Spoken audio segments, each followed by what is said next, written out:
We're live. Good morning. My name is Don Popple, and I'm your chairman for the Committee of Adjustment meeting of October the 14th, which will now come to order. A notice to all those in attendance that this meeting will be live streamed to YouTube and recorded. Please note the recording will be linked to the municipal website following the meeting. Our committee today consists of Mr. John Smith, who is Councillor for Ward 4, and Mr. David Bishop, and our Danielle Hicks is a Deputy Secretary Treasurer, and she's the one controlling the mechanics of the meeting. This is a public hearing to consider one application for a minor variance in the municipality zoning bylaw. This is a returning application. It's this committee's responsibility to consider all information received to date regarding the requested variances and to hear and consider any comments or questions provided about these applications. Any variance granted by the committee must meet 4 tests, which are very clearly defined in the Planning Act. The requested variance must be minor in nature, desirable for the property development of the land, comply with the general intent of the official plan, and comply with the general intent of the zoning bylaw. Please note that if anyone wishes to be notified of the decision, please make a request in writing to the municipality. I'll ask both members of the committee, do either one of you members wish to declare a conflict of interest? I have no conflict, Mr. Chair. None here. Okay. Any written or oral submissions received in advance of the meeting will be verbally read aloud at the time of the application is considered. And all persons who have pre-registered will have an opportunity to present or ask questions about the proposals. We have one member of the public registered, who is Mr. Sweeney, who is the next door neighbor of the applicant. And he will be part of the meeting, and we will include him in the conversation as the meeting progresses. Let's see. The first, no, we have a couple of old orders of business that we have to clear up before we get into the case at hand. And I need a mover and a seconder for the minutes of being adopted for August 12, 2020. So moved by Mr. Bishop, Mr. David Bishop. Happy to second that. John Smith is the seconder. It's moved and seconded. The minutes of August 12, 2020 be adopted and circulated. Please indicate yes. The second one is the minutes of September the 9th, 2020 be adopted and circulated, and moved by Mr. Bishop and seconded by Mr. Smith.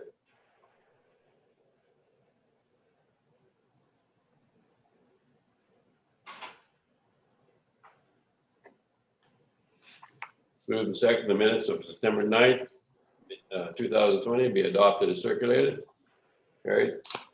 The last one is a site meeting, and it's a site visit for September 14th, 2020 to be adopted and circulated.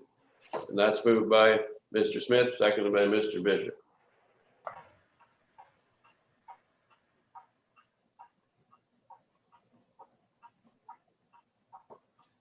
It's moved and seconded the site visit minutes from September 14th, 2020 be adopted and circulated.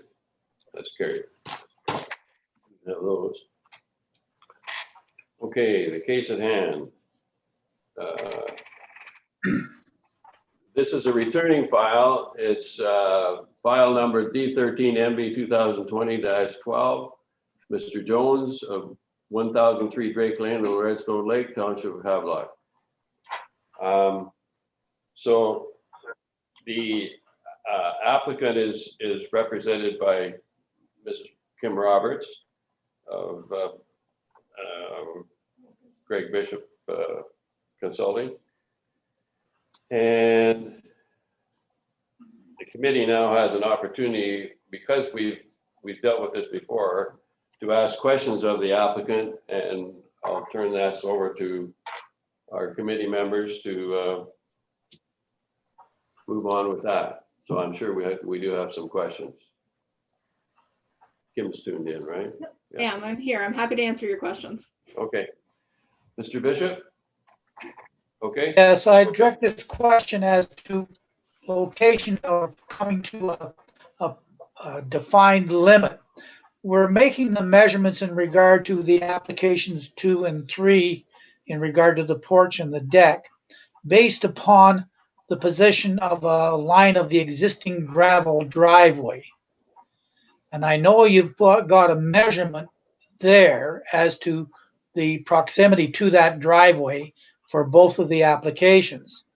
Mhm. My concern would be that that driveway, although we've positioned it on your survey at this point in time, that driveway is going to change just by virtue of use or some improvement. Would there be a way for us to make the distance be in regard to a actual surveyed line, either the surveyed line of the lot itself or the surveyed line of the 15-foot common right-of-way? I'm suggesting that if it could be done, that it would be to the limit of the lot line itself. very good question. I'll turn that over to Jeff Isles. Can you? Thank you. And it's a good question, Dave. And I think that's a broader question for changing the bylaw to reflect something like that in the future. And it's something worth considering, especially in this instance, because you're right. It's something that may change in the future. However, the variance before the committee today is in relation to the existing section of the bylaw, which is 3.30C, which says the edge of the traveled portion as it stands today. And we've been provided something, a survey completed by an Ontario land surveyor that shows that edge of traveled portion. So that's the decision the committee is being asked to make today. But I will definitely take note of that, and we can look at making that change in the future. Mr. Bishop? As a follow-up, though, Kim is available here at this point in time, and she's working for the surveyor and consulting office. Would it, I appreciate that the bylaw at this point in time is referencing the setback as according to the position of the driveway, but could it be put in, would it be not too hard for the surveyor's office to include the distance to the common lot line between the two parties? That wouldn't be difficult. I would have to go get somebody in drafting to give me an exact dimension because I don't have access to AutoCAD in this office, but we could certainly give a dimension from, for example, the closest corner of the proposed porch and the proposed entry deck to the common lot line or to the edge of the surveyed right-of-way as registered on the deed. We can provide that kind of as an additional dimension for the committee's use. Ultimately, the dimension we've provided is because the bylaw is worded in a specific manner with regard to the edge of a traveled road. So we can provide, because we've physically tied in that lot line and we physically tied in the building, and we do have the building plans that are for the proposed deck and the porch, we can calculate that number. I appreciate that, and I would, that would be satisfactory to myself, Mr. Chairman, in regard to a condition that might be imposed upon the granting of the variances that would be involved here. Okay. Mr. Isles? And we can certainly add those conditions. I guess my question to the committee is because we don't have that value before us today, are we prepared to defer this decision again until we get that measurement, or how do you want to proceed with getting that measurement?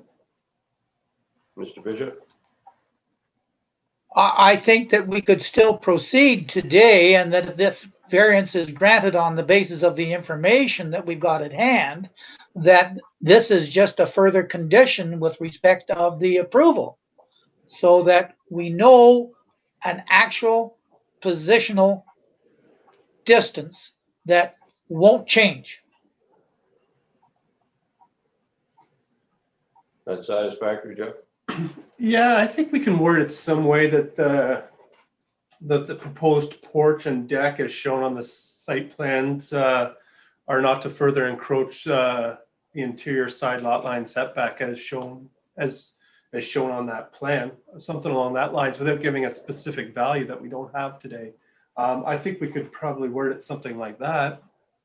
That's what that's what he's looking for, I think. Yeah. Mr. Bishop? I think that if we do, we've got a measurement of 12.8 to the edge of the gravel driveway, and that is there at this point in time. But if we also know what the distance is from the common lot line, then we've just got two measurements that are satisfying the actual position of the extensions. And as Kim Roberts has said, they've got all those calculations on hand now. So it's just something that's going to be given and be part of the file. Did you want to comment, Kim? Yeah, I was just going to state, I could probably have that dimension to you by the end of the meeting if I popped up for 5 minutes and handed the file to somebody. So if that was something that was important to the committee to include in their conditions, should they grant the variance, that's not an issue for us to provide that dimension. It's literally, I just need somebody in our office to open up AutoCAD and give me the direction for the perpendicular distance to the closest corner. So that's not a problem, and I can provide that before the end of the meeting if that would be helpful in wording conditions for the committee. So, Jeff, can you work that into your list of conditions as well? Yes. Fair enough. Other questions? Maybe we should deal with the variance with respect. Does either committee member have any objection to the water setback change? Mr. Bishop? A question I have with respect of the water setback, it results from the basic configuration of the lot itself and the fluctuation of high water mark to low water mark. We're doing a water setback of 40 feet, and really it's relating to the eastern side of the lot. That's right. One of my concerns is if we blanketly approve of that 40-foot setback, it would be applicable to the whole of the lot, and it would be accordingly reducing the front lot line setback from the water to that 40 feet as well. At this point in time, the main cottage, when you're facing the water straight onto the lake, complies with the bylaw as far as the necessity setback. I am wondering whether or not, if we approve of this, and I basically am in favor of approving of the configuration that's there, can we ensure that if this cottage is ever replaced by virtue of a fire or tear down, that it cannot be then treated as coming into the water setback for the whole of the lot being 40 feet? I believe that I spoke to Mr. Isles about that, and I believe he's prepared to put a condition to cover that. Is that correct, Jeff? Yes, if the committee agrees, we can certainly include a condition, something along the lines that the minor variance applies to the existing seasonal dwelling. Any future seasonal dwelling must comply with the applicable water setback, something along those lines, if that's something the committee and everybody agrees to. Well, I think that Mr. Smith brought that up at the site meeting, and sometimes 5 years down the road, we wonder how things happen the way they happen. And I think that this would cover that situation. Would you agree, John? Yeah, I think, Dave's raised a couple of excellent points here, and we do need to have some ability to control future development. And so, you know, I have no concern with the existing building. It's just unfortunate its location. It's simply that bay that is the problem, as opposed to the, you know, what I'll call the primary lake. And in fact, you know, this time of year, as we saw 3 weeks ago, whatever it was, that, you know, that bay is not much during the low water season. It's in the high water. So if we could find a way, Jeff, to phrase this so it's only for the existing building, and it is on that a single side as opposed to the primary waterfront that you know, should be maintained at the 60/60. Very good. I think that Jeff, if you can look after that as part of one of the conditions. Did you have a question, David? Yeah, the next one is in regard to the docking facility. There is an indication on the report there that the docking facility will be moved as far as its land base is concerned to comply with the bylaw. And that is an area of jurisdiction that I think we have.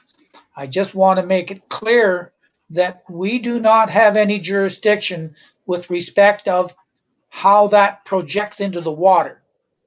And that is an entirely different jurisdiction. So even if we approve of the relocation of the dock as it attaches to the land, that's not necessarily an approval of its projection into navigable waters. That's an entirely different jurisdiction than the municipality. Yeah, I understand that. And that will be a condition of the, if we grant the variances that are requested, one of the conditions is to bring the dock into compliance. And I think we've got that covered. Is that not correct, Jeff? Yes, correct. And perhaps this is a good time for me to read out the oral and written comments received on the file so that everybody listening can understand what was received. But you're right. As Dave mentioned, the zoning bylaw does not restrict the length of marine facilities or docks. But we have proposed a condition based on the comments received that the dock be brought into compliance. So that'll be mostly with regards to the side lot line setback for the dock. And if you agree, Mr. Chair, I will go through and read those comments right now. Why don't we just hold off until we try to eliminate this one by one, and it would appear that if we don't have a lot of problems with granting the setback as requested, except there's going to be some conditions put on it. Is that correct from both committee members? So That's correct, Mr. Chair. So let's go on to the veranda. They're asking to have a street setback of 2 meters or 7 feet as opposed to required 7.5 meters or 24.6 feet. Does anybody have any questions or concerns with respect to that variance? Mr. Bishop? I'd like to speak to that. And I've been looking at it ever since the inspection and throughout this time and getting ready for this meeting. In one sense, I don't want anybody to understand that I'm being a dog in the manger here. This requirement is as a result of the applicant's own actions here. But I think that he's very fortunate that there is this 15-foot common right-of-way. And if he maintains the distances that we saw on the site inspection day, he's just minimally off, as you are aware, the common portion of the right-of-way. In Right. one sense, that's a benefit. You can almost say in your mind's eye that the real sideline here is the lot line between the two of them. And all of a sudden we've got 15 feet. When we look at it from the inspection, there is tree cover that is there, which is subject to some removal if the neighbor to the west decided to use the common roadway. But at this point in time, there is some buffer from there, and there's an indication of trying to create some more buffer. I don't like it, but I think that within the configuration of the lot and what he's going to take off, that I can see not necessarily desirability, but in order to make the whole thing work, that it could be granted. And of course, but subject to getting those distances verified from the actual lot line as spoken about to Kim earlier. Correct. So the thing is that we have to then look at some conditions that might be applicable to it. And if we wait and see what John's attitude is on this matter, then maybe if he's of the same attitude, maybe we could then discuss some conditions. Would you comment on that, Mr. Smith? Yeah, I'm interested in hearing directly from Mr. Sweeney, as the neighbor and the other owner of this, shared property. Right. Because, he has said he has no, at least as I read the email, he hasn't got an objection. Although there's some comments there that suggest there's maybe some concerns. And so that input will weigh heavily on my mind. I'd also noted from that correspondence that it's not, it's not like Mr. Jones' historical behavior has been perfect in this regard. We've got a woodshed there that was, this is not a Saturday afternoon project. It's a pretty substantial woodshed that built on, essentially on the shoreline property. I believe the woodshed is going to be one of the conditions that's placed on to bring it into compliance. Yes, I understand it's going to have to be moved, Yeah. but were it not for this application and us making it a condition of the application, it was constructed there and it would still be there. There'd be no intention of moving it. I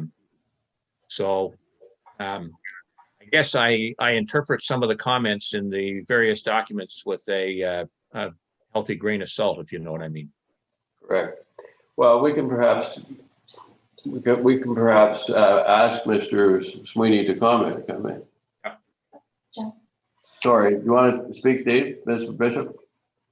You want to speak to Yeah, that? just in regard to some of, in regard to some of the documents that were submitted, we have a document that was, and it was not numbered, but it's on the back of one of the letters, and it's a picture of Jones' side deck, showing the deck that was a 32-year-old deck that isn't there now.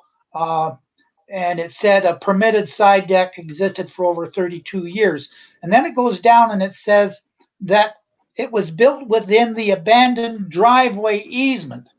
I would like the consent of the agent for the applicant to strike the word abandon from that application, because there is no evidence that it's been abandoned in terms of giving it up. Mhm. So Mr. Jones had put together sort of a little presentation showing what he wanted to do. He had sent it to his neighbor. There was a conversation at one point with Mr. Sweeney, and I'm sure Mr. Sweeney can speak to it better than I can, with regard to potentially abandoning the right-of-way. Mr. Jones did not realize at that point that abandoning a right-of-way has a certain legal connotation that he was unaware of at that time. So no, it is not an abandoned right-of-way. It is a shared right-of-way. They both have equal use and access to it on their deeds, and nobody at this point has extinguished right to use either of them. So absolutely, I don't, it wasn't submitted to the committee necessarily as part of the application. And were we submitting it to the committee as part of an application, we wouldn't have called it an abandoned right of way because Mr. Sweeney has a right to use it. So the word abandoned was not applicable. Is that fair? Correct. Thank you. Okay. Jeff needs to read. Go ahead, Jeff. And there's nothing that's going to be in the documents or the legal documents with regards to the minor variance that are going to include that word. We can include something in the minutes based on Mr. Bishop's comments and Mrs. Roberts' comments that outline that the right with regards to that right of way still exists for both property owners, and it has not been abandoned by either. Okay. Maybe, I'm with Mr. Smith. I'd like to hear from Mr. Sweeney if we can just plug him in at the moment. Or just ask him for his input with respect to that. Mr. Sweeney, I'm just wondering if you could share your side of the story and maybe your opinion on these two requests for the variances on that. Yeah, certainly, Mr. Chairman. Thank you for that. As I outlined in some of the material that was provided, over the years, my wife and I certainly have recognized that Mr. Jones has continued to build things that would get closer and closer to our property. And naively, we assumed that these were all compliant. Mr. Jones had been there for 30 years, and we just assumed that what he had done, either had a permit or was granted.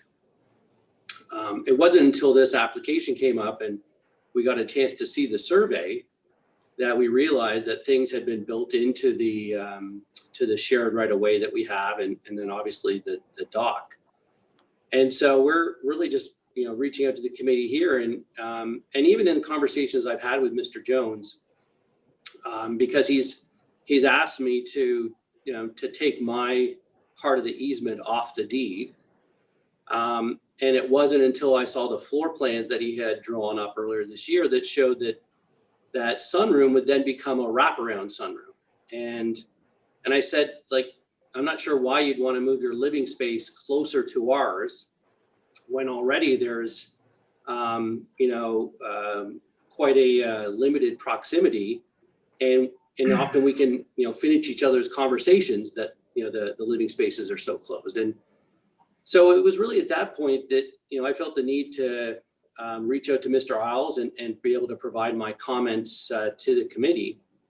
And really it's about, if Mr. Jones wants to, as he put it originally, to just rebuild the deck that he had there to get into his property, I'm okay with that. And as I put in my note, it's not ideal, but if he's within that 15 feet or outside of that 15 feet from our lot line, then so be it.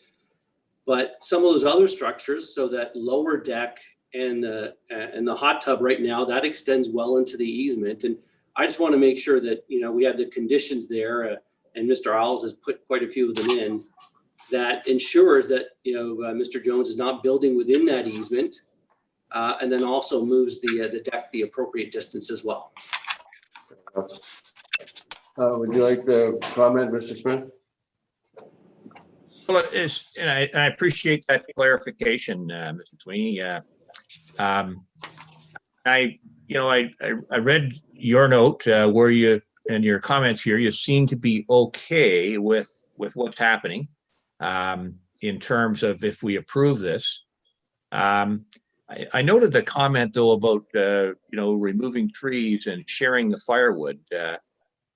Is that referring to the I'll call it the row of I believe they were cedars that sort of separates your property from the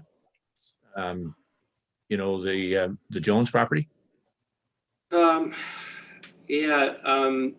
I can only assume that's what Mr. Jones is referring to. Within that email, he refers to this committee as having given him indication that that's within his legal bounds to do so. I did find that concerning enough that I felt the need to share that with Jeff in this committee. Obviously, as was noted by Mr. Bishop, there are some trees there that provide a limited degree of privacy, and we would hate to see that reduced. But certainly, as I read it, that is the suggestion from Mr. Jones, that if this doesn't go well, that would be an action that he feels he's legally entitled to take. I've got a lawyer's opinion that says otherwise, but it's certainly something that I'm mindful of as we provided our comments to this committee. Yeah, it would be to me, it would seem like a shame to lose those trees. Well, it's the only level of privacy between the two of them. Yeah, So. yeah. Well, Mr. they're Bishop? 30 plus years old. Yeah, we would hate to see them taken down as well. Okay. Mr. Bishop, you had a comment? The only comment I would make is that for either party to open up the mutual portions of those rights of way, the extent of which would depend on the nature of the use of their lands, they should consult their own legal advice in that regard. And it's not our position to provide any legal advice in regard to the use or the expansion of those mutual right-of-way areas. So that is something for them to determine, getting advice from the required professional. Mr. Isles, you were going to include something in the list of conditions with respect to what we're talking about. Could you comment on that? Yes, thank you. Staff have proposed a condition, and that would be condition number 5, that says that the applicants agree to implement a 1-meter planting strip to screen the deck and veranda from view from the neighboring property. Yeah. Mr. Sweeney? Thank you, Mr. Chairman. And I did have a question regarding that. A planting strips, I didn't know exactly what Mr. Isles, meant by that. So I don't know if there's any additional color that could be provided. And based on the survey, where exactly would Mr. Jones plant that? Because obviously he can't plant it on the right-of-way, the driveway itself. So had Mr. Isles put any thought into where exactly that 1-meter strip would be? Or what's the expectations for the applicant? Mr. Isles?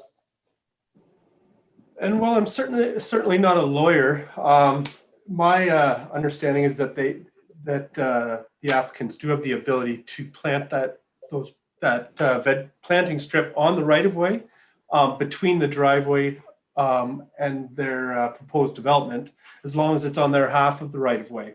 That certainly comes with some risk that if there's ever a need to expand the access, that those trees might need to be removed. So it's something the committee might want to take into consideration with regards to the location of that 1-meter planting strip. Mr. Smith? Just with regard to that, because I was also curious with that planting strip, Jeff. So what you're talking about is again, based on my recollection of the layout from the site visit, it would really be digging up a portion of what is now a gravel driveway and planting some trees or whatever in that area. Is that fair? Yes, and according to the survey or the site, the property sketch provided with the application, there are 7 feet between the edge of the traveled portion of the driveway and the proposed development, which also seems to abut the edge of the shared right-of-way. So there's about 7 feet there. Okay. And again, that's not necessarily what was proposed at the time we put that condition in. The condition was put in place prior to really realizing that development was going to abut right up against the right-of-way. Staff are certainly of the opinion that regardless of where that development goes, that a 1-meter vegetation buffer should be in place to protect the privacy, not only of the neighboring property owner, but of the actual applicants as well. Bishop? I think this does raise a particular concern because we're asking for a planning strip to go on a particular area that is not fully under the control of Mr. Jones. Any planning strip and technically might require the consent of Mr. Sweeney. I'm, you know, looking at the situation as we did out there, there is a relatively neat buffer between the two parties in regard to those tall spruce trees that are there that screens it somewhat. And of course, they are part of the right-of-way system as well, but the parties have left them there at this point in time.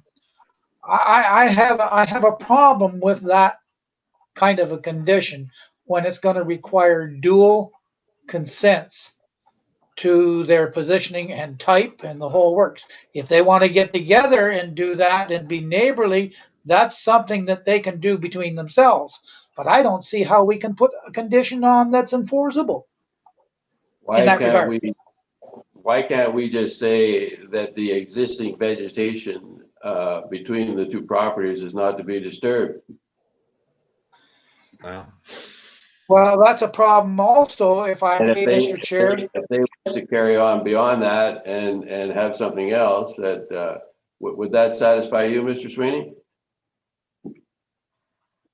Certainly would like to see the current vegetation and privacy there be maintained. Okay. But I'd also be very supportive for additional planting strip to be put in by Mr. Jones as well. I think that vegetation that's there now is aging and is dying at the bottom level. And I've been planting additional trees on my side to help build up that privacy, but some support from Mr. Jones on that would also be appreciated. Okay, Jeff, Mr. Isles? And I have some concerns with that condition. I certainly agree that that existing vegetation shouldn't be maintained. However, the committee would be imposing a condition as part of an application that's not on their property. So that it appears based on the survey that existing row of trees is actually on Mr. Sweeney's property. So I question whether we can impose conditions on Mr. Sweeney's property for an application on Mr. Jones's property. So I just want to, that's why we recommend that the condition that 1 meter vegetation buffer be implemented and maintained on Mr. Jones's property. It should be his responsibility to ensure that his development is screened and that the privacy of his neighbor is protected. Well, if you can design we're off Zoom, are we? Hmm? Well, I got nothing, just what's I can connected. still see everybody, just to let you know, Don. It's still live. Hmm? It's still live. Still live? Yeah. Well, would the condition be acceptable to just say that the 3 foot strip that you're talking about is adjacent to Mr. Sweeney's property?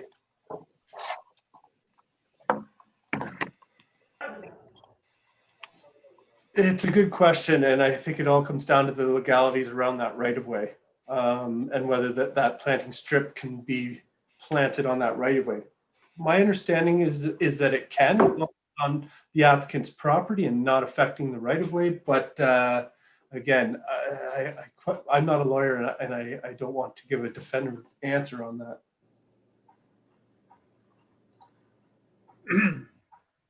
Just bear with us, we get a little bit of a technical problem here.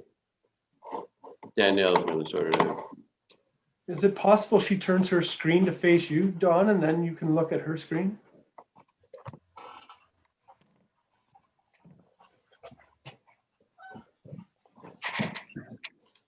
I'm going to step. Can you hear me? There we go. We can share this.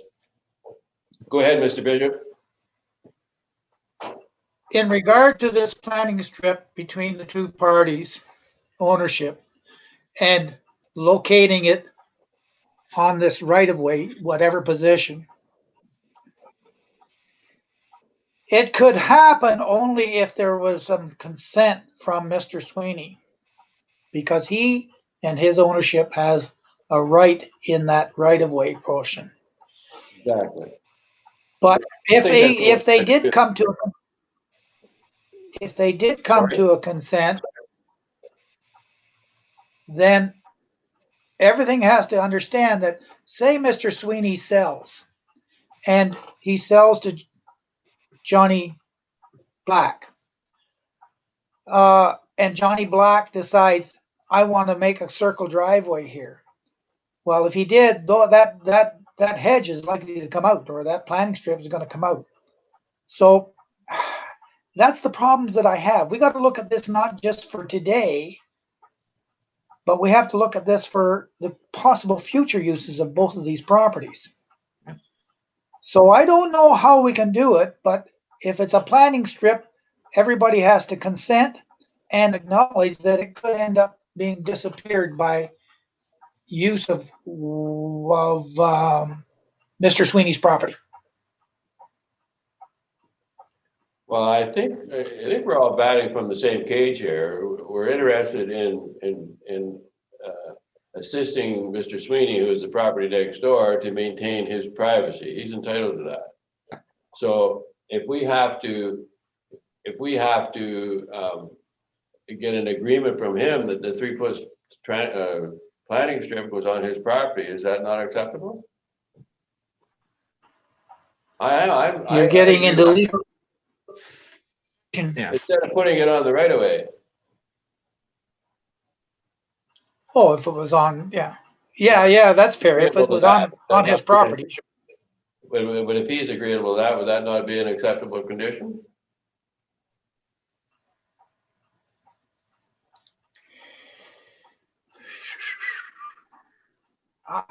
Yeah.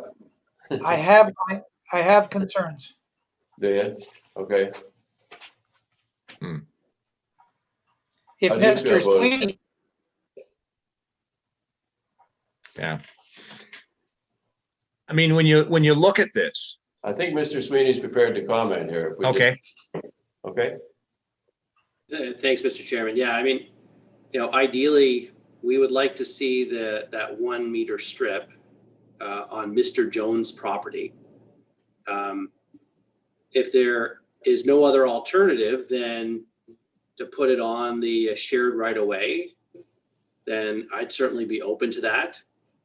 I don't know if there's room further on Mr. Jones' property to add that planting as well, but I'd certainly, if not, I'd certainly support him putting it on the right of way to enhance the privacy between the two cottages. Okay. Anybody else got a comment on that? Mr. Smith? yeah, it would seem to me from, looking at the survey map and recalling what we saw in the site visit, that the plantings could go on Mr. Jones' property in terms of screening the sunroom, but the proposed porch, portions of it are abutting right against the shared ownership property. Now, given the location of everything, and if Mr. Sweeney is agreeable,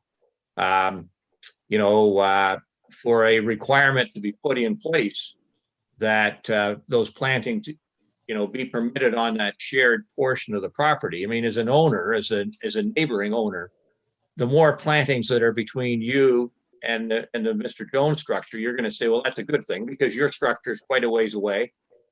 Frankly, Mr. Jones has taken possession of your shared ownership property for his driveway. And you've graciously, not objected to that. You've in fact got those cedar trees or spruce trees, wherever they were there, to provide you some shelter. So, it's going to be limiting the use of the driveway, by Mr. Jones.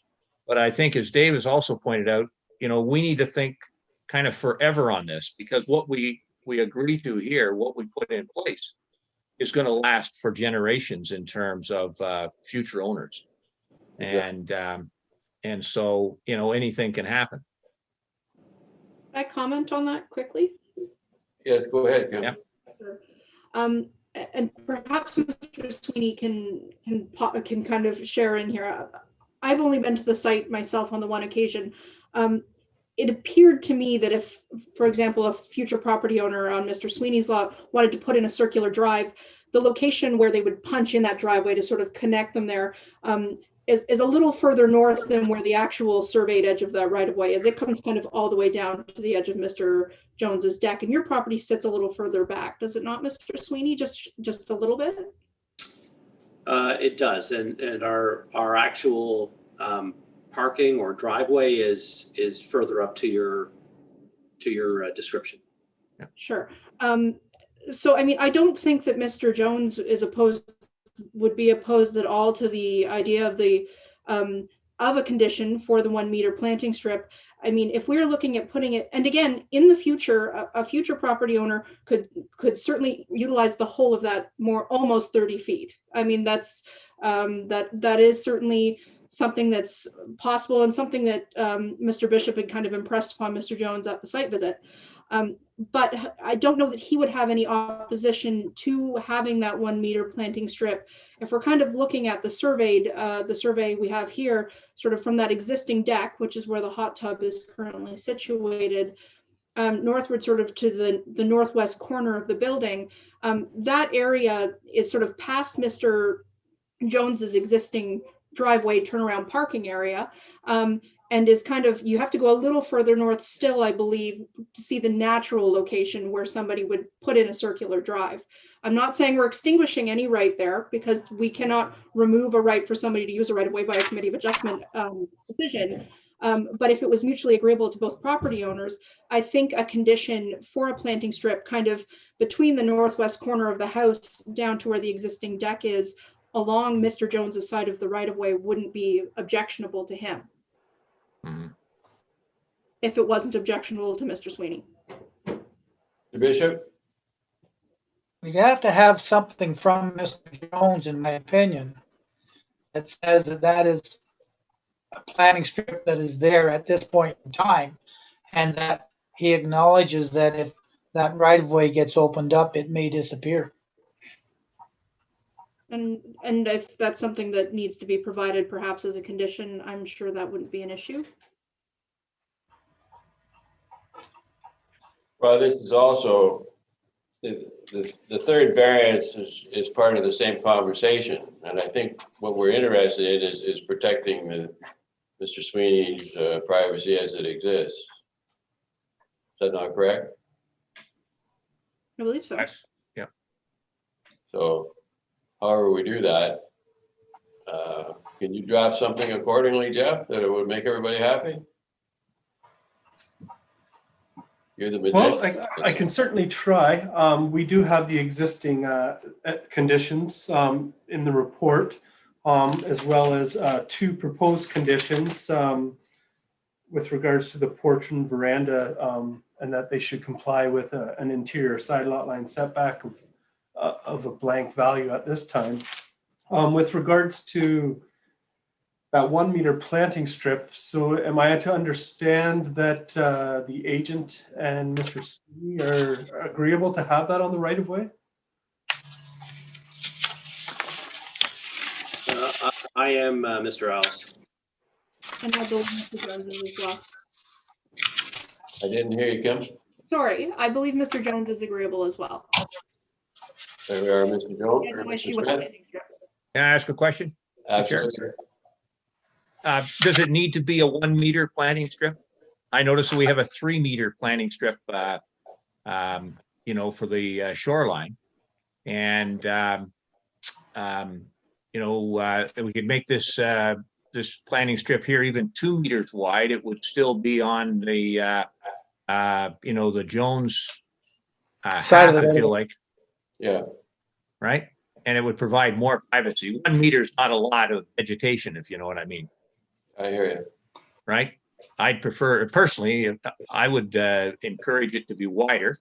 It's back where the house is, and I think Kim has properly pointed out that the actual driveway use of this area is going to be further back towards Drake Lane, and therefore more vegetation to me would be preferable. And so whether you make that 2 meters or 3 meters like the shoreline, I'd kind of be advocating for that.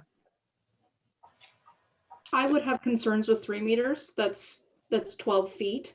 Mr. Jones is just part of 3 why he meters is tore 9 the feet, deck actually, but off- part of the reason why he tore the deck off was to re-waterproof the foundation. They'd had some issues, so I wouldn't want to be planting trees that close to the foundation, because there is not a huge amount of room through there. But a 2 meter planting strip seems totally reasonable.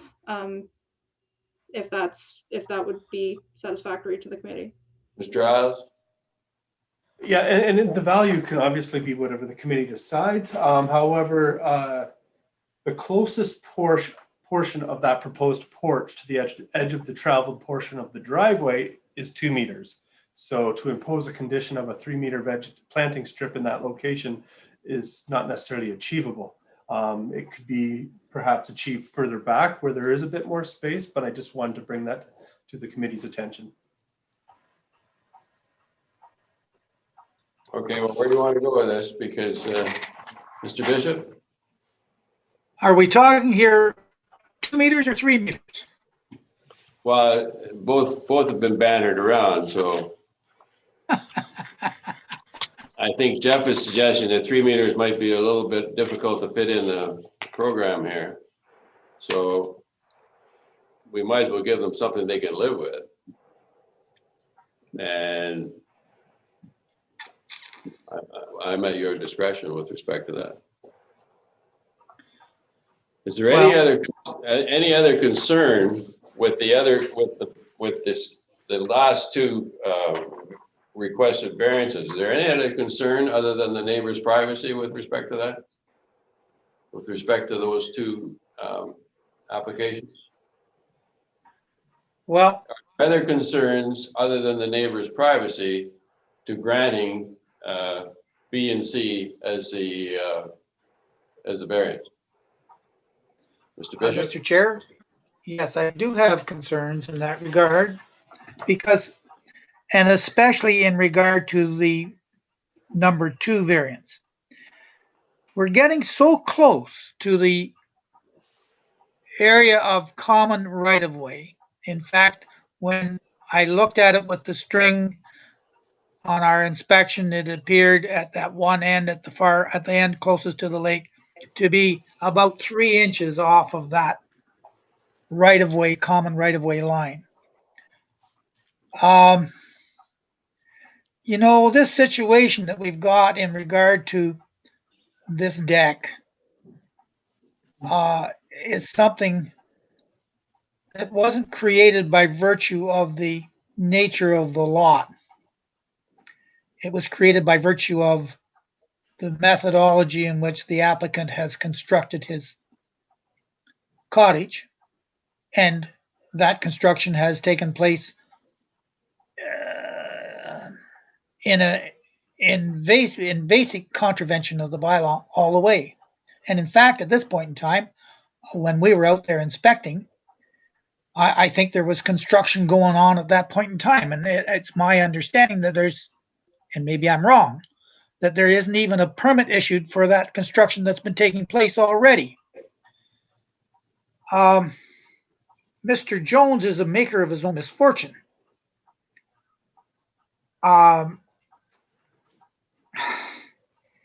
Even being that close to the right-of-way, to some extent, is an interference with the use of that driveway, that right-of-way. And it's in an interference that is in contravention of the bylaw. I'm sitting here saying to myself, well, maybe I can live with the application for the third variance in regard to the entrance porch. But is it really different from the second application? And the difference is it is a greater distance of buffer between the two pieces of property and is not as large a variance that we're looking at here. I have difficulty in regard to this second application in consenting to it because of the fact that it will, no matter how you cut it, have the possibility of interfering with the use of the mutual portion of the driveway, and it is a substantial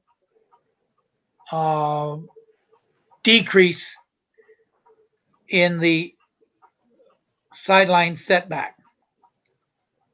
I think Mr. Jones has gone ahead without really putting his head to this matter. And he's put this committee in a difficult position in trying to accommodate him as best as possible, but for situations that are of his own making. I don't see how, within my attitude, that I could consent to the application number 2. But it is quite similar to application number 3, but I couldn't consent to it.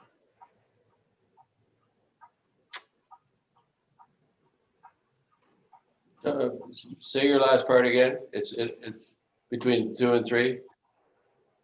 They're 2 and 3 have a similar problem. I know that, yeah. But the application on number 2 is putting it so close to the line of the mutual right-of-way portions that it will have an interference. And an interference as to possible uses in the future. I know it's not on it, but that proximity will have, in my opinion, an interference that can be perceived in the future that would be taking away from the value of the lot next door. So as a result, I can, because of the lesser encroachment into the sideline setback of application number 3, I can consent to that, but the degree of encroachment into the sideline setback on number 2 is even more substantial, and I have a problem with that. Can you comment on that, Kim? I mean, Mr. Bishop is entitled to his position. So I do want to reiterate, the building as constructed complies with the interior sideline setback. And a setback to a traveled right-of-way or the street setback was imposed in 2011. So while Mr. Jones's existing deck that was there prior to removing it, it had, I believe, been constructed with a building permit as part of his overall construction plans. He did remove it, and when he realized that he could not reconstruct it on the right-of-way, I believe that decision was in March, when he approached the committee. He's gone back to the smaller footprint because, one, it doesn't encroach into the right-of-way itself, and 2, it still complies with the interior sideline setback. So the setback that we apply to any interior lot that abuts a neighbor, it does comply with that. If Mr. Bishop believes that this may impact the surveyed right-of-way, I can't change his mind on that. That's ultimately the position he chooses to have. But I will say that Mr. Jones has kind of come up with this configuration because it creates the useful space he's looking for without creating an interior sideline setback or encroaching actually into the right-of-way itself. And he understood, as per Mr. Bishop's comments when he was on site, that if Mr. Sweeney or somebody that purchases after him wishes to utilize the full width of that right-of-way, I mean, there could be gravel up to the edge of his foundation in that location. I will state that the work that's been completed on site there to date was mostly around the waterproofing of his foundation and that kind of thing. He's applied for permits for the deck and the porch, and he has installed some sonotubes that have not been filled with concrete because you can't do that until you've been issued a permit. So it's my understanding that he's not gone ahead with any work that wasn't permitted by the township and has been waiting, obviously, to work his way through the public planning process. So that's kind of our response to that. He is happy to provide that screening for that porch to better improve both his and Mr. Sweeney's privacy. But if Mr. Bishop's position is that the existence of this porch is problematic for the legal right of way. That's his position, and I respect it. But we feel that this allows him to have some use on this side of the building where there was initially a large deck, without creating an overarching privacy concern for his neighbor.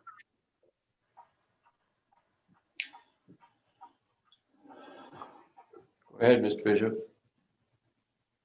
Could we have a further comment from Mr. Sweeney in regard to what he understands as far as the location of these things, and if he has the planting strip applied, whether or not he remains after this hearing consenting to the applications going forward? And Mr. Bishop, was that specific to item number 2? Yes. Yeah, I mean, certainly in an ideal world, you know, the right of way would be fully respected, and to your point, would not, abut right on top of it. Mr. Jones did have just a plain deck that he used to get into his cottage from that side in the past. He's now proposing, I think, a covered veranda. In an ideal world, that wouldn't be there. If the committee approves the 2 to 3 meters of vegetation, then I think that is a compromise that I can live with. Thank you. Do you have any comment, Mr. Smith? Well, I'm going to say first that I can't recall a more complex and challenging situation with adjustment. I don't have the tenure here that either of you do, but this is a difficult situation, both because, my own objective, I'd like to find a way that works for the neighbors. And Mr. Sweeney's perspective here matters greatly. But I also understand the importance of the neighbors getting along after this meeting and decision. And you see in the correspondence risks of things fraying with threats to remove a row of spruce trees or cedar trees or whatever they are. And so there's certain challenge, but as David has pointed out, this really goes back, and it sounds like Mr. Jones has built this place from the beginning, and he wanted to be close to the lake, and if he's got a lot of property there, but his desire to structure his cottage in a fashion that got it really close to the lake and therefore very close to this shared ownership property is really the cause of all of his problems. If he was further back, he could extend things, and we could protect the shoreline, we could protect the neighbors, shared ownership property and so forth. And so,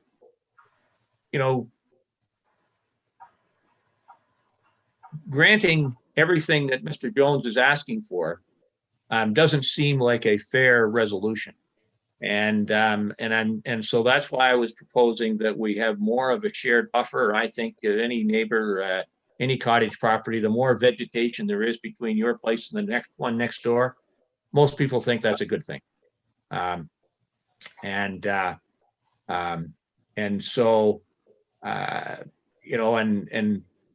I don't see a problem with even 3 meters there. It's on shared ownership property. And if we impose it, that vegetation will be maintained and protected. And I'm really betwixt in terms of, in fact, Don, I'd respect your views here in terms of the second one. This, David made a great point here. The third one, it is 3.9 meters. That's 13 feet. That's a healthy distance. The one that's only 7 feet compared to a requirement of nearly 25 feet. That's a pretty significant variance that's being asked for here. And I'd be okay with saying no to that personally. You okay with? I'd be okay with saying no. to that. Okay. But I'd like to hear your view. You've got a lot more experience than I do in these matters.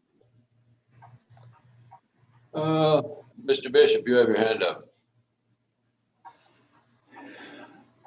John raises a good point here, and it's one that I've been trying to balance in my mind as well, is that we want to make sure that the compatibility of neighborhood is maintained here as well. And I think our discussion of this has been attempting as best as possible to ensure that the developments that take place between neighboring properties are ones that each of the present owners can understand. A buyer in the future takes it as he or she sees it in the future.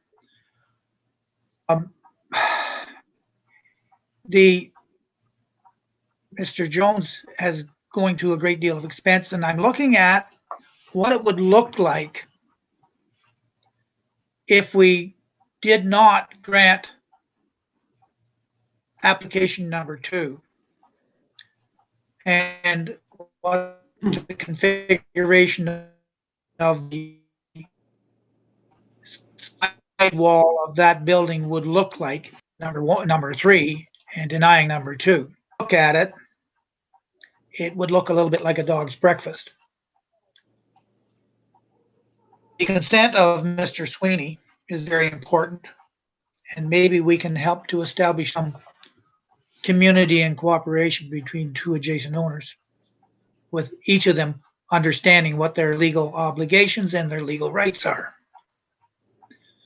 So maybe it is our committee's obligation to try and come to not a Solomon decision here. And again, as I said before, Mr. Jones is the maker of his own misfortune. I appreciate the comments that were given back by Kim, and I understand that she's not throwing those comments out just because she's trying to please the client.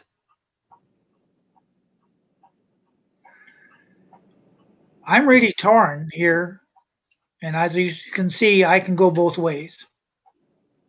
But if we can impose the sufficient conditions that don't create a hardship of monumental size for the applicant, then maybe we should go ahead and approve of it. In that regard, there are other conditions that I would want to have imposed, and I can talk to those. Name them. Name them? Well, let's just talk about neighborliness, and it was encompassed within the correspondence between Mr. Jones and Mr. Sweeney, where he indicated that if he did this number 2 application, his speakers would not be aimed at the neighbor's property. One of the conditions I think we could impose is to ask Mr. Jones in this regard to relocate any speakers that are going to be outdoor speakers to face towards the lake rather than towards his neighbor. Let's think about that, okay? The other thing that I have in my mind's eye is if we grant this and these conditions are imposed, such as the planting strips, those are not going to happen until the spring, I don't think. And then they have to be maintained. When do we inspect to see if they've been done? And has he been given then the permit to proceed now on the basis of conditions that we're going to see imposed, fulfilled at some future time? How do we ensure? Do we hold it as a work order at this point in time, or what happens in that regard? Or do we hold off and say, do this first and then you get the permit? Or it's tied in with the permit. So maybe Jeff could answer that for us. Yes, it's certainly an option available to the committee to tie conditions to something like the issuance of a building permit, or so that if the committee does want to see conditions completed before the building permit, we can put that in the condition. Having said that, all conditions must be complied with for the variance to be complete. Complete, right. Mr. Roberts, you wish to speak? I was just wondering, and again, the building permit aspect of this is not my wheelhouse. Given that Mr. Jones's proposed porch is a covered porch, it becomes sort of part of the structure of the building. I was wondering, assuming that the building department has to do a final inspection and issue an occupancy with regard to that specific sort of build, could the condition that all of the planting from a planting strip perspective along the side lot line and the vegetative buffer aspect from the front be a condition of being issued a final occupancy permit? My only concern is that we want to make sure that he uses native vegetation and that kind of thing, because that's ultimately what's best for the property. And sort of access to native plant nurseries and the best times of year to plant these sorts of plantings is generally going to be in the spring. Mr. Jones and his family have been kind of sort of dealing with this for a number of months, and they would like to sort of tidy up things like their entry deck and that kind of thing prior to the snow flying. So I was wondering if the committee would consider something like that, but ultimately it's your call.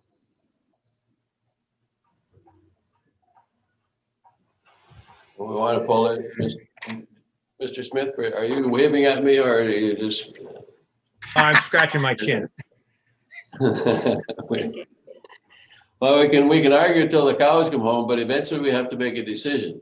And Yeah. I'm open to, it sounds to me like, I think Mr. Sweeney's being very fair in saying that if we grant it with the condition that there's a two meter planting strip, he'd be willing to live with that. So the question is, are we willing to live with that? And I'll look for a motion to deal with it. We probably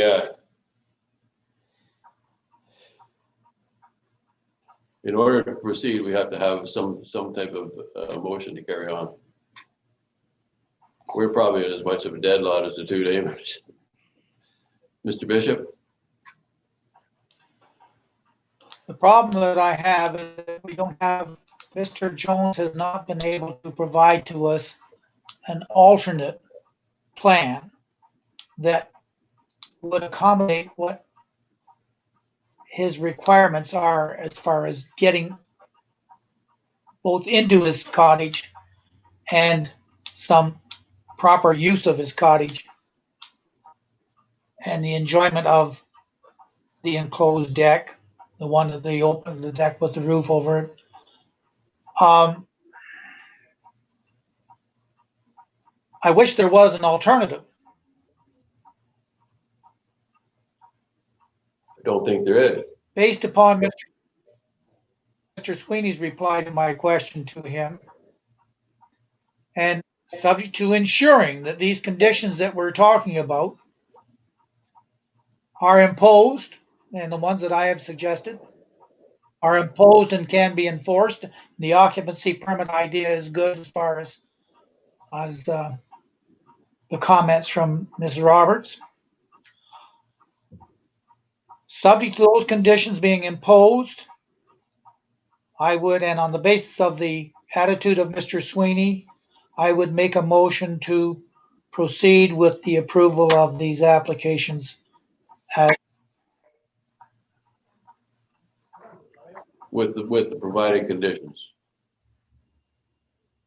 that we've discussed. that's correct, as we've discussed here.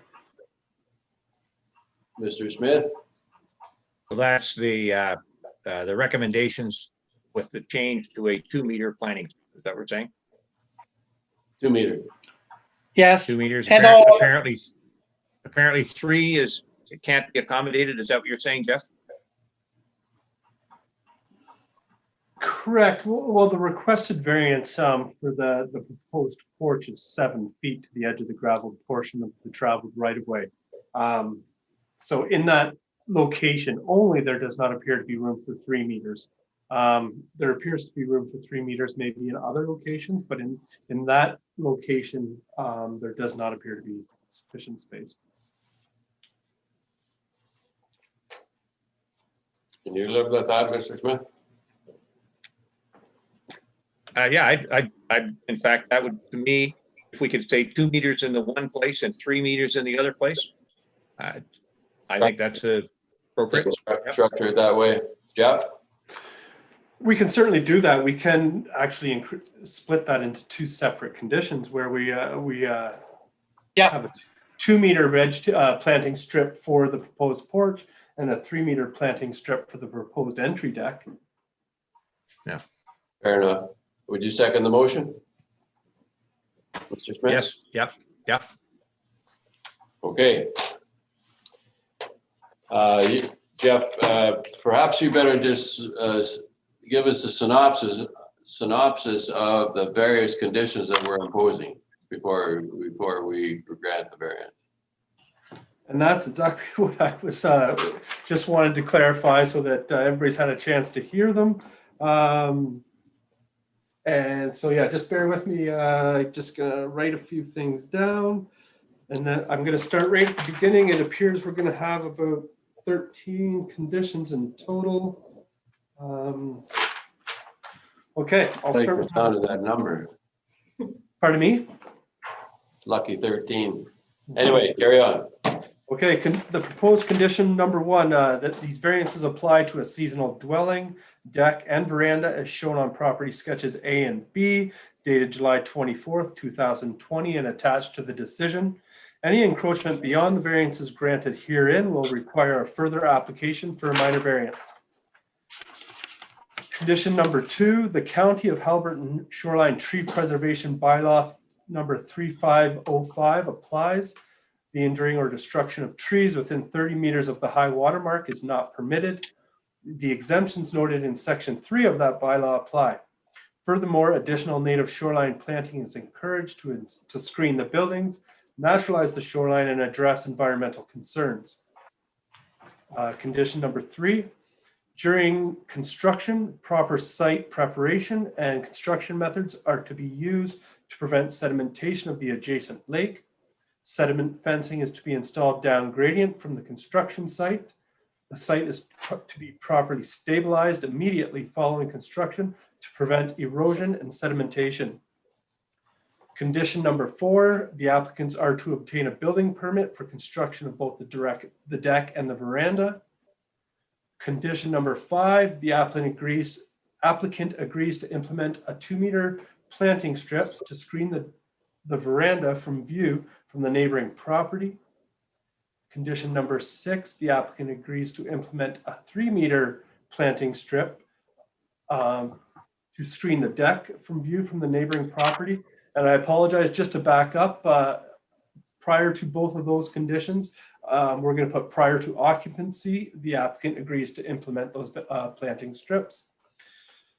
Condition number 7, prior to occupancy, the owners must implement and maintain a 3 meter vegetation buffer adjacent to the shoreline to screen the development and protect lake health. The owners shall maintain the shoreline vegetation buffer in a natural state with native vegetation, and where disturbed by past activities, reestablish and restore to a natural state using native vegetation. Condition number 8, prior to the issuance of a building permit, the wood storage shed is to be removed or brought into compliance with the zoning bylaw. Condition number 9, the marine facility is to be removed or brought into compliance with the zoning bylaw. Condition number 10, the water setback applies only to the existing, the minor variance to the water setback applies only to the existing dwelling. Future dwellings must comply with the applicable water setback. I'll probably word that a little bit better when I have some time to put some thought into it. Condition number 11 is that the proposed porch is to comply with an interior side lot line setback of blank meters. I don't have that value yet. The next condition, which is condition 12, is that the deck is to comply with an interior side lot line setback of blank meters. And lastly, and I just want confirmation from the committee on this one, is that no outdoor speakers are permitted on the northwest side of the dwelling. Does anybody have any questions? Pardon me, Jeff? Does anybody have any questions with regards to those conditions? I'm getting a nod from Mr. Bishop and I'm getting a question from Mr. Smith. Just, Jeff, again, I'm going back to the second condition about the Halliburton, the County of Halliburton Shoreline Tree Preservation Bylaw. Again, because the trees aren't marked on the maps we have here, but by recollection, I suspect many of those trees, those spruce or cedar trees, would actually be protected by the shoreline bylaw because they're going to be less than 30 meters, that being 100 feet from the high water mark. Is that fair? That's fair. Is that not correct, Jeff? Sorry, are you talking about the trees that during the site inspection that we noticed were cut down, or the ones that are providing the vegetative or the visual screening from the lake itself? I'm talking about the ones that are providing the screening between Mr. Sweeney's property and Mr. Jones' property, those high cedars or spruce trees there. Because the, the Jones cottage is about 60 feet from the from the high water mark. And those trees there. They'd be protected. So they'd be protected. I wanted to give Mr. Sweeney that assurance and maybe ask Ms. Roberts to ensure that her client is aware that removal of those trees would likely be an issue in terms of the county tree line preservation bylaw and would subject him to fines and the need to replant should he damage those trees in some respect. Well, I think that bylaw is in effect, and I think what you're suggesting it will cover the control of that. Is that not correct, Jeff? Correct, and sorry to misinterpret your question, but yes, all trees within 30 meters are protected under that bylaw. There are some exemptions with regards to size of trees. And when there's building permits issued for development, then there is some certain exemptions as well. I think it's a 4.5 meter buffer around development. So it doesn't appear that any of the proposed developments within 4.5 meters. So anything that's on the applicant's property should be protected under that tree preservation bylaw. Mr. Bishop? I don't want to get too verbose on this, but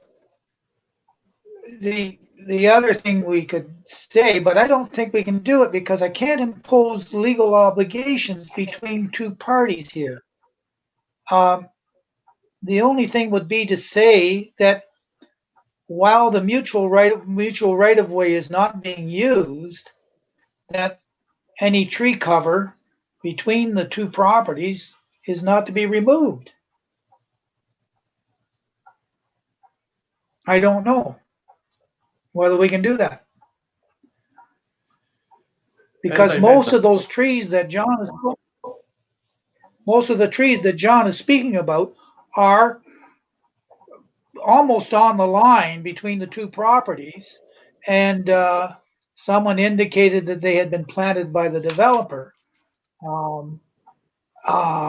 They provide a nice buffer between the two properties as well as the proposed planting strip, and that's what I think John is referring to. He wants to make sure they're protected. Well, I think it's under Mr. Ives. Sorry, and while I'll just reiterate what I said, I certainly agree with that, and I understand the importance of those trees with regards to providing privacy and a vegetative buffer between the two properties. However, I cautioned the committee with regards to imposing a condition through this minor variance application on the neighboring property owner. I think any condition needs to pertain to the applicant and the applicant's property. Okay, well, we've got the resolution has been moved and seconded with the proviso of 13 conditions.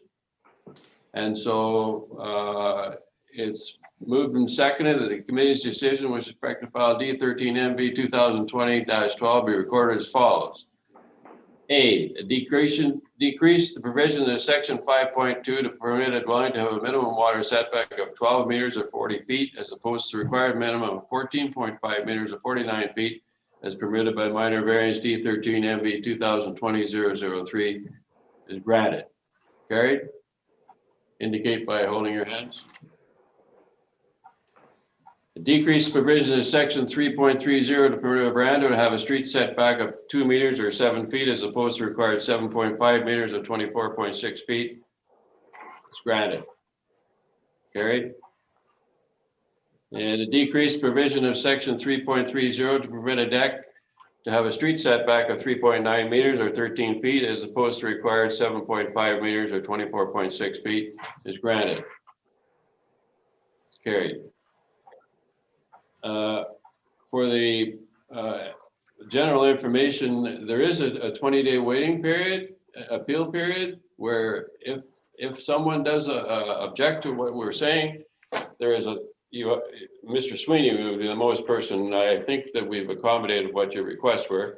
But if you decide you wish to appeal, you must do it within 20 days of today. And that I think that. I think the committee's had a very difficult time with this because it's our job to try and appease these situations. And sometimes they do get out of control because things have happened before where they maybe should have been restricted by what was going on. So I'd like to thank everyone for their attendance here. And I'd like to thank Mr. Sweeney for his cooperation.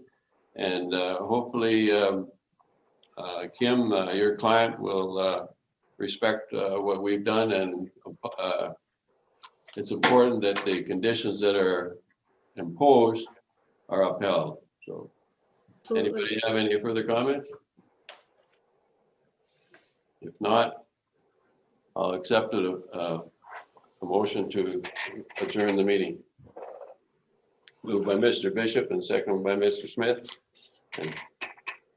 And thank you very much for your attendance today. It's Thank time you. to break for lunch. So if you're in town, lunch is on me. Thank you very much. That's a safe statement when we knows are out at the lake here, eh? The adjournment time is 12:30.